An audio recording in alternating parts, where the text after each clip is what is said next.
Hey, what's up, guys? Welcome back to another episode of my Return to Glory, Road to Glory. It's up to you to decide what it is.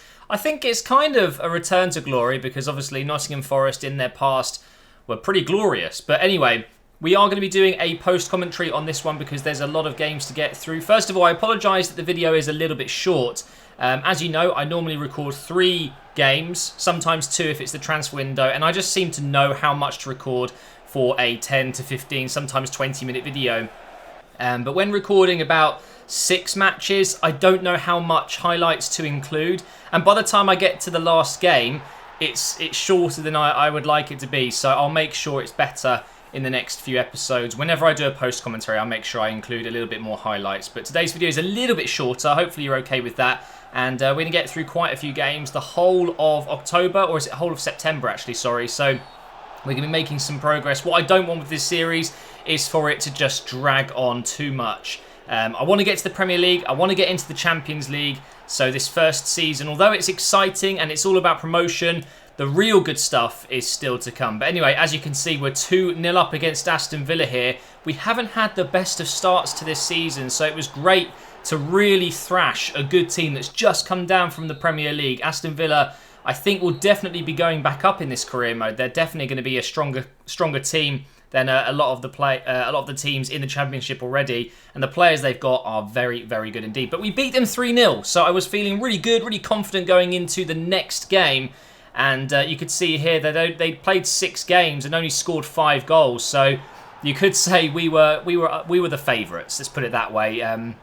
Yeah, Rotherham not too great. We get off to a really good start there with Tishibola scoring a header. We get a free kick within 20 minutes here. We could be 2-0 up if we can get it on target, and it's just over and wide. Very, very close there from Osborne, who has been a fantastic player for us so far.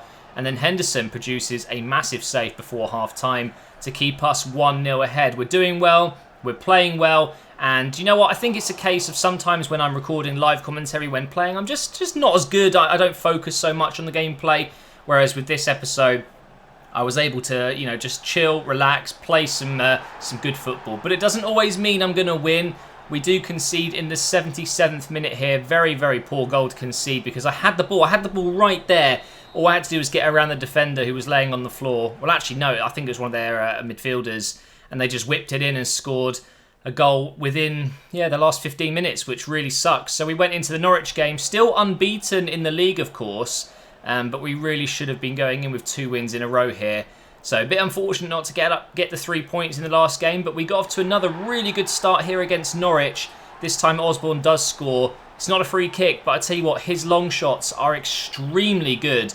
And you're going to see in the next few episodes, because I've recorded quite a bit already, that Osborne does like to shoot from range, and quite a lot of them do end up on target, to say the least. Here's another one from Osborne. Very, very good save from Ruddy. Bit of a veteran there, Ruddy. You're not going to beat him too many times from range. But Osborne, out of 2 shots, has scored one of them so far. And then we get through with Abraham there. Very close to making it 2-0, 67 minutes in. But Ruddy produces another quality save to keep Norwich in this game. And yeah, they were really fighting back. But do you want to see one of the best shots I've ever seen in a career mode? Watch this amazing strike. Bang! Straight into the stands. I mean, you have seen me concede some really, really amazing goals recently in my career modes, but that was certainly not to be. But again, we concede in the last kind of quarter of the game here. Within injury time, 3 minutes to play, and we concede a stupid goal. How have I not cleared that? I don't know what Van Drongelen was doing. I don't know why he didn't just head that out. Really, really frustrating when you can't control your player in that situation. And Howson does score with 3 minutes to go, and we do drop points again. So 2 draws in a row, but Norwich, another team that have just come down from the Premier League, so it's not a terrible result. But we're getting back into some training now. Worrell is doing very nicely indeed. He is now up to 66. Van Drongelen is up to 67 as well, so both players doing nicely in training. And as you can see, not doing so well after 8 games. We're in 11th place. Newcastle topped the league there by 2 points. Norwich up in 3rd. And Aston Villa were top 6 as well. Those are the teams I think I've got to really look out for. But now, into the next game, away from home to Sheffield Wednesday.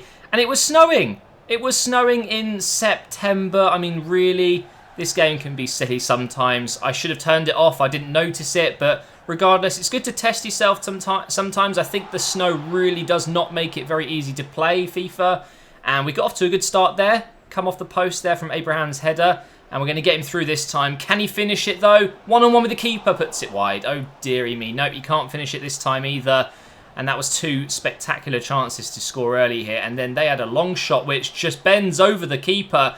And it comes off the post. So we've been unlucky and lucky at the same time in this game. Unlucky to not score from two of my chances in the first half, but lucky not to concede their shot, which came off the post. But Abraham does make amends. He does get the goal. He was looking very dangerous in this game. It felt like the defenders just could not handle him. Combined with the snow, they were sliding in all over the place. It wasn't even a great finish, but still, it found the back of the net. That's all that matters, and we were 1-0 up.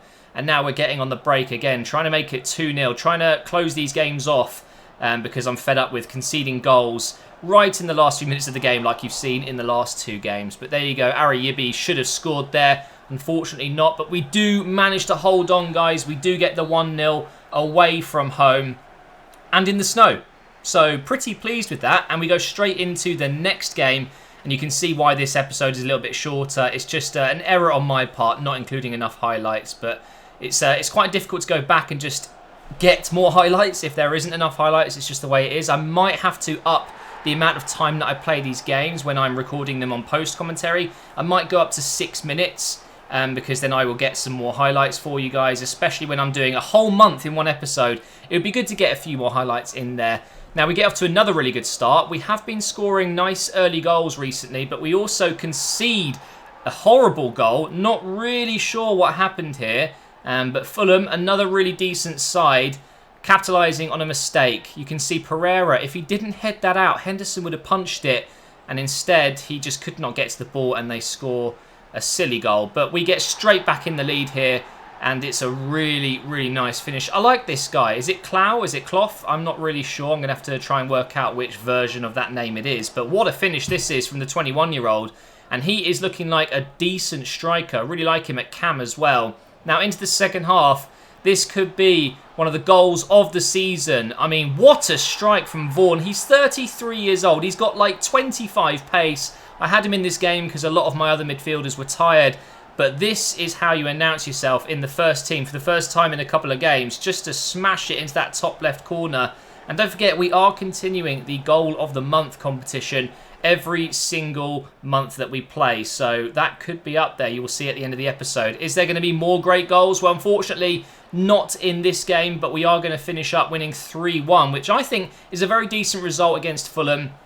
And we scored, obviously, some nice goals in this game. But it's another 3 points. And if you take a look at the league table here, we have moved up into the top 4. It just shows when the season is young, it doesn't really mean anything. You want to get to around 15 games to see where you actually are and ignore it beforehand. Because we were down in 11th and all of a sudden we're in the top 4. And it happens so quickly because teams lose games, teams win games. And, you know, you're relying on other people's results to go your way. Things can change just so quickly. But Newcastle's still at the top there with 2 points on Leeds. But they do have a game in hand. So it could be that Leeds will go into first place if they win that game in hand. But now, guys, into goal of the month for September. You probably guessed it. It's only from this episode. So it had to be this incredible strike from Vaughan. Simple goal, not goal kick. Simple corner where we pass it short. And we lay it off to Vaughan here. And that is a seriously good strike. And especially from a 33-year-old, I think he's 70 rated, maybe 72 rated. Nothing special, but clearly I need to use this guy a little bit more because he's got a strike on him, that's for sure. And we've obviously had a couple of long shots in this episode. Osborne scoring one at the start of the video here, but had to be Vaughan for me because the keeper just had absolutely no chance of saving that. But like I said again, sorry guys that this video is a little bit shorter. What I'm going to do is I will play minutes on 6. I think at the moment they're on 5. When I do live com, they tend to be on 5 minutes, which seems to work for me. But when it comes to making these kind of videos where I'm putting a lot of highlights in, I think I'll increase it to 6 minutes. And what I'm going to do is the next episode will be October, then the next episode will be November, and then it will be December. And then live comms will be back for January and the remaining parts of the season. So hopefully you've enjoyed it anyway. My phone's going off, which is bad timing. I will catch you in the next episode.